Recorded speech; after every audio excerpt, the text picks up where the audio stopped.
Hi guys, Dogo here with a new video, and this video is again not really the positive video, but I'll try to make me understand and how we can maybe find a solution in the future, right? Although I don't think Blizzard actually really watches my channel, I hope with the echo chamber that can be the WoW community, maybe we can find a solution. So I've heard many things, many problems, and many reasons why people actually leave the game, but there is not really always a real reason behind it, right? People say like that the reason why people leave is the healer imbalances or the DPS imbalances or the MMR changes, the CR changes, or whatever is around the problem of World of Warcraft. And whenever I'm actually playing, and right now I'm trying to play a bit more Dragonflight, although I may be honest, whenever the queues are a bit too long, whenever I don't find a group in LFG, I just feel like, look, I'm going to disconnect and go League of Legends, right? I don't really have a lot of friends anymore that really plays World of Warcraft. Most players now just play other games or are waiting for Diablo 4. Which I'm going to cover on this channel, so be sure to check it out. It will be PvP, and we're going to cover about that. But I want to discuss problem per problem and see where are the real problems, right? My problem right now is the queue times. The feel like I'm not really progressing with the characters, although it's season 2 and season 1 was like previous season. I do feel like my character just lost power. That's more or less how I feel. I just feel like there's no real continuation from season to season. I think it's probably not the right reason and the right approach to actually make honor gear better than conquest. I first saw that and I told myself like that there was actually a very good change. It is actually not a very good change. What I think is that honor should have been probably the same eye level as a conquest gear instead of like a straight upgrade, because it meant that people had to farm honor to actually get their pieces. Although, let's be honest, honor is really easy to get. Some people just do not want to do that, and also it felt like, look, I had a tier set previous season, but right now, since the honors gear is that much better, we do lose our tier set. So what we achieved in season 1 is actually just gone. And in season 2 we have another tier set, but it is luck based. Even like you are lucky with Vault or you're not. You are going to wait or have to wait 6 weeks in total in the season to get like your first made piece from the catalyst, or you're not. Some people have like 4 set, some people do not have 4 set. And I think that is a terrible way to actually play the game. I feel like I'm not really like stronger whenever I'm actually getting like a conquest piece, because I feel like some people can have like a 4 set or a 2 set already. And let's be honest, even though it's nerfed in PvP, it is still a substantial power level for some specs and some classes. Like for example, enhancement shaman having 4 set is really big. For Boomy having 4 set is really big. For Feldrun as well. For many specs it is a big thing. And yes, you have some specs like Arms Warrior, which is not really that reliant on a 2 set or a 4 set, but it is still a power up. And I think that's a terrible approach. I think you just have to let players grind it out and have the possibility to have the 4 set, although some people will be very elitist and get it like the first day. At least you have something to work for. Right now, I feel like, look, I have the Vault, I can cap it, I can also play for Conquest cap, but that's it. Then it's only like MMR and CR. And whenever MMR and CR is actually failing because of the systems in place, it makes it very terrible to actually just queue up.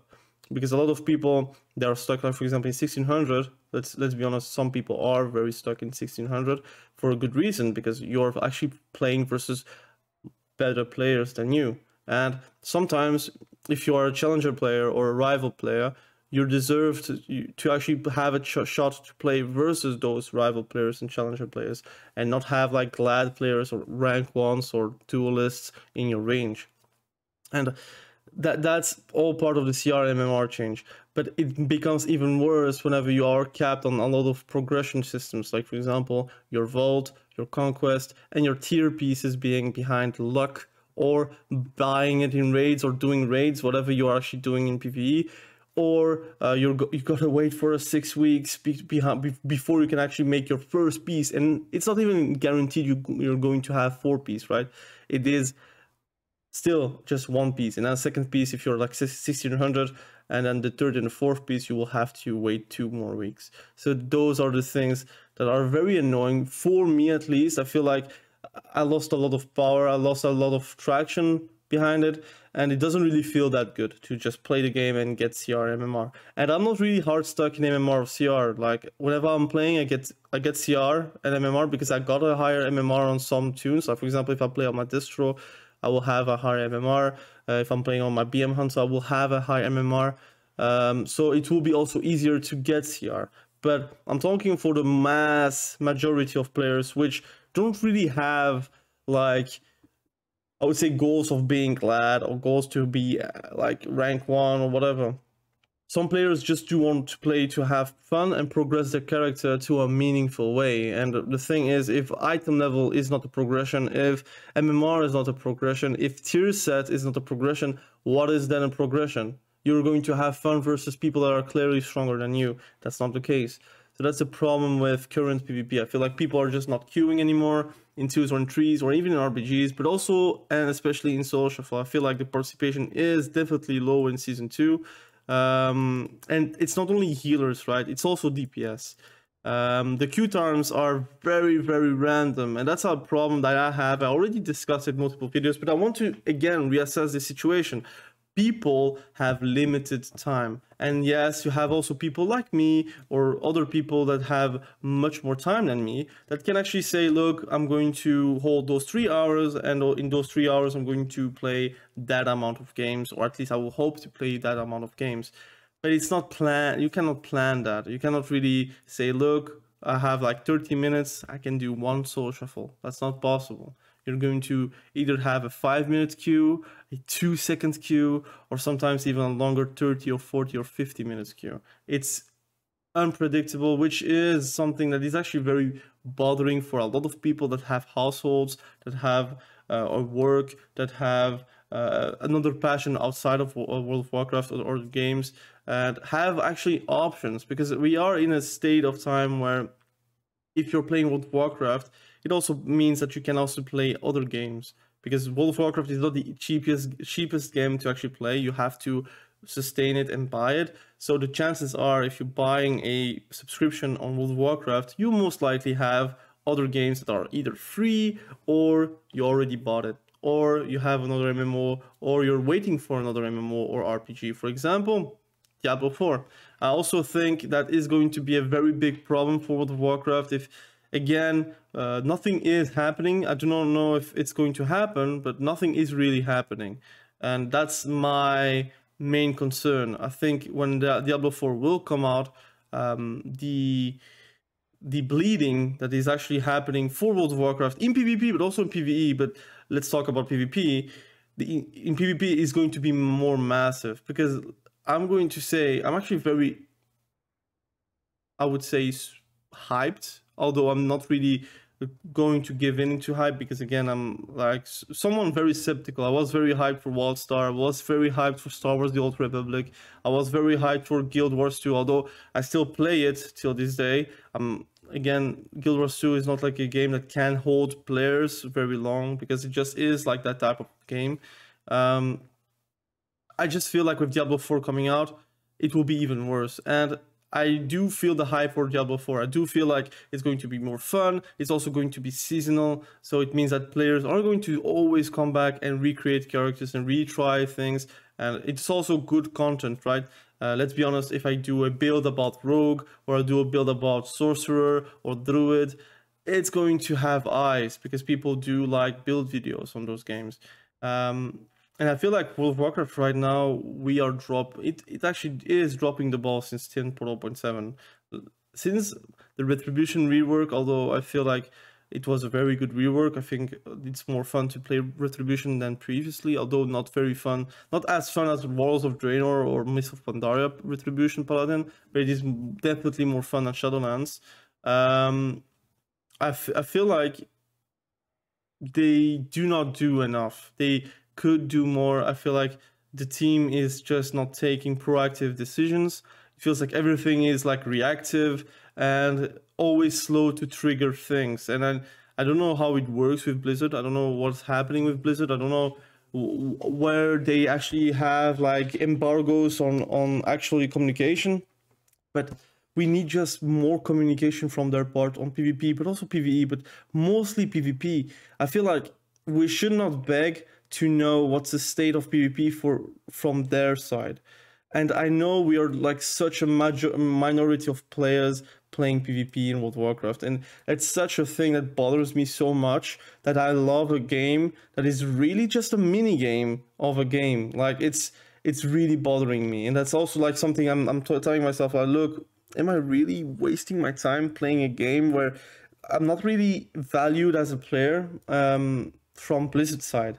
And yes, I know they made a lot of systems better for us players, but I'm going to say that sometimes we think we do, but we don't kind of statement, right?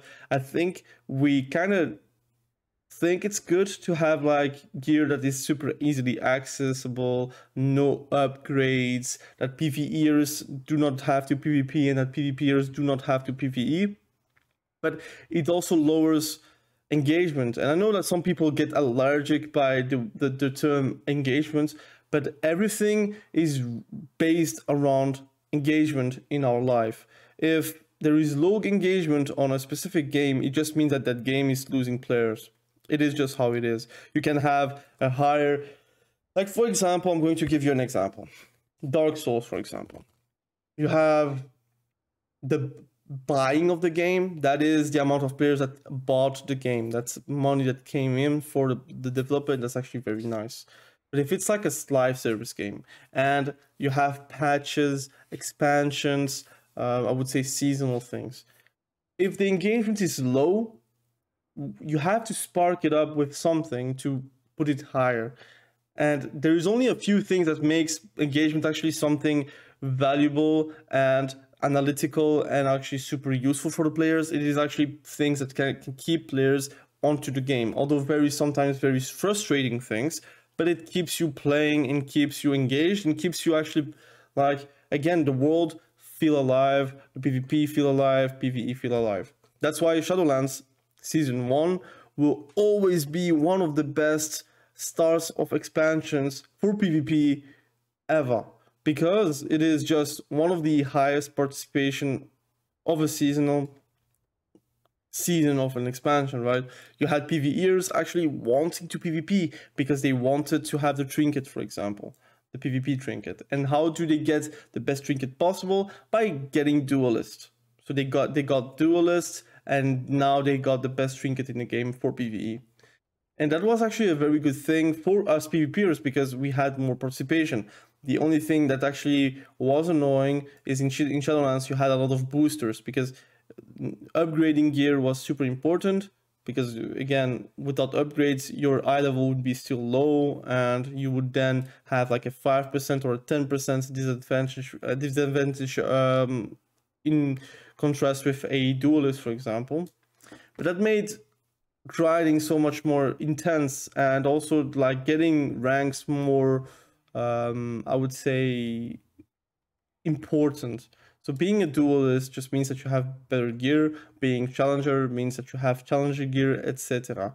And that's actually a bad thing for like equal PvP, but it's a good thing if you want participation. If you are a PvPer like me and you are playing a lot of PvP, it should not really bother you to actually grind things. That's my opinion, because you do like PvP, you do like to play PvP, and getting wrecked in PvP because, I would say, of gear is something that can happen, but it's not always happening. It's not because you have like 50k HP less.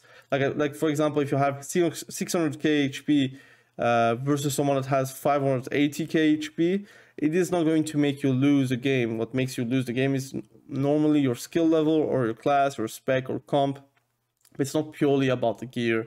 And I think having gear matter in the actual grind is something that always was something interesting about World of Warcraft, right? Why was Wrath of the Lich King so popular in PvP? Why was Cataclysm so popular in PvP? Why was Mist of Pandaria so popular in PvP? Because item upgrades were something that was making you feel good about the game. And I know that people do not like to hear that, and I do not like to hear that, but people just want to grind, although they do not want to grind. So they say they do not want to grind, they do hate about the grinding aspect, about the PvP or about itemization or whatever, but people still do play the game to grind to that gear and play.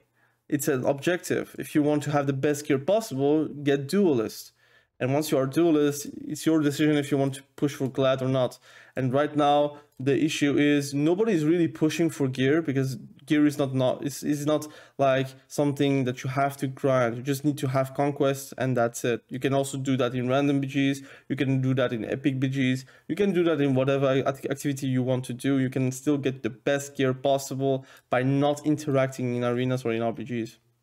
And in my opinion, it kills the game. In my opinion, I know that some people do not like that they have to grind something to be competitive, but it kills off the new players instead of the veteran players that actually are, I would say, the numbers of World of Warcraft. It's not like World of Warcraft is a game that is very noob friendly, because it is not. You still have to learn many spells. You have to learn many specs and many classes. You don't, sometimes if you're new, you will not react on things that should be reactable, and that you're not reacting, you're going to get punished for it. It's very much like a fighting game. You should see World of Warcraft like a fighting game.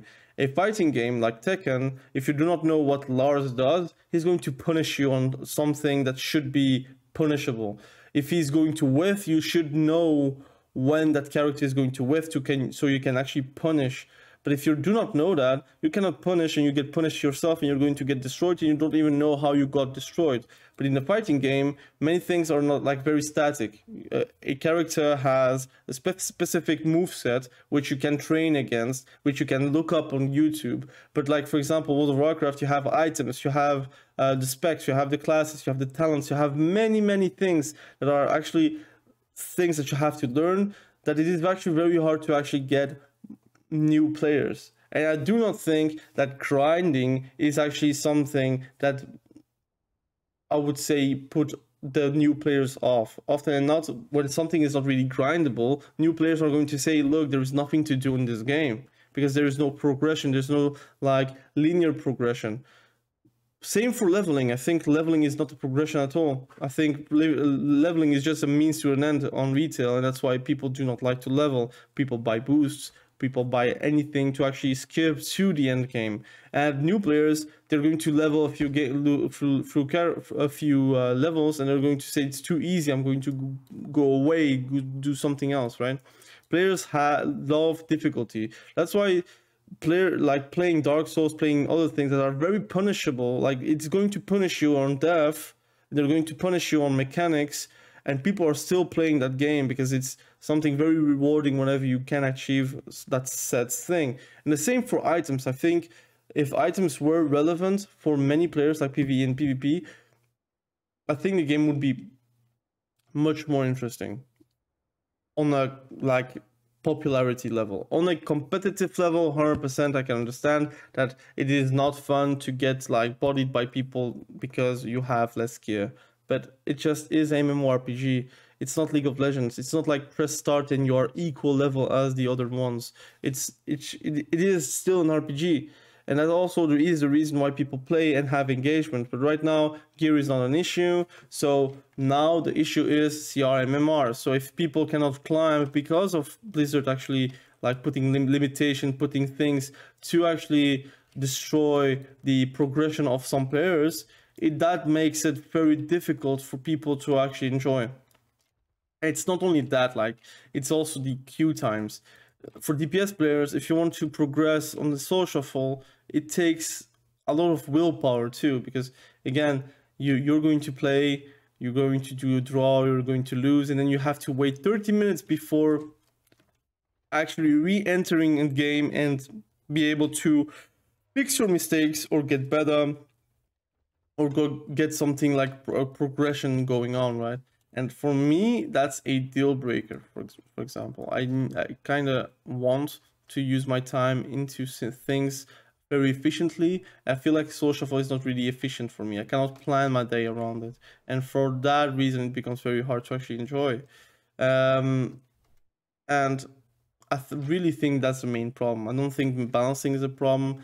Healers not being there to actually play is a problem, but it was always a problem. I think soul shuffle is just emphasis, like it's putting a lot of emphasis into again having the community split, and the reality is at one point I think Blizzard will have to take a decision which would be rated here. You have soul shuffle, which is the game mode, and then you have 2v2 solo queue. So you pop, you're going to queue, boom, you are in a match or you're not in a match. It's like skirmish, for example, but with rating 3v3 the same. You can also queue up solo queue or duo queue, and you can then have a field member, for example, and 10.1 battlegrounds also like a solo queue system. I think that is going to be the future of actually World of Warcraft. I think people will realize, or at least Blizzard will realize, that there is no real place for LFG. I think LFG is a very bad system. In general, you like, for example, in 2v2s you have some more groups, but like in 3v3, if you love 3v3, for example, you have 1, 2, 3, 4, 5, 6, 7, 8, 9, 10 groups at noon on a like vacation day, right, a holiday. So it's really not that good, and often not you miss a healer. Like here, for instance, you have a healer with a Retribution Paladin. You have here Shadow and Devastation Reworker. You have many groups actually looking for a healer, and those healers, what do? They go for soul shuffle or 2s or 3s or RPGs. So it's very hard to actually get healers into different modes. What I think the future may be is in soul shuffle, they maybe have a big AI healer going to be possible to play healer as a bot and not be feeling like a bot. Like, for example, comp stomp. So you have a real healer, but it's an AI healer, and he's going to get progressible. It's going to be good, and then you as a DPS player, you could have groups. But I may make a video about it, like a solution to soul shuffle. But right now, I really think the issues are very clear. We are in a difficult time to actually play the game and enjoy it. Sometimes I want to enjoy it, and then I play it, and I feel like I cannot really keep on queuing because I enjoy one game and then I have to wait. It feels like I got rid of the addiction of season 1 because I was really addicted, I would say, of soul shuffle. I was ready to wait for 50 minutes, even 1 hour to get a queue and go back in and grind. But right now I'm like kind of vaccinated against. I feel like since I play League of Legends since a few days, not a few days, but a few weeks ago, I feel like I kind of addict myself onto the game. Like, I feel like now I do not really have to wait for that much time to actually play the game, and I can just queue up for League of Legends and I have a game right away. I can play any champion, and I know that sometimes I will lose, but it is what it is. You can just restart a game and you're good. So I feel like right now World of Warcraft, it's really a patience game, and it also depends on your resolve to actually wait many hours, many minutes, many things to actually be able to play the game. So again, thank you for watching. Have a great day. Be sure to stay safe. We will catch you there very soon in the next video. Have a good day. Bye.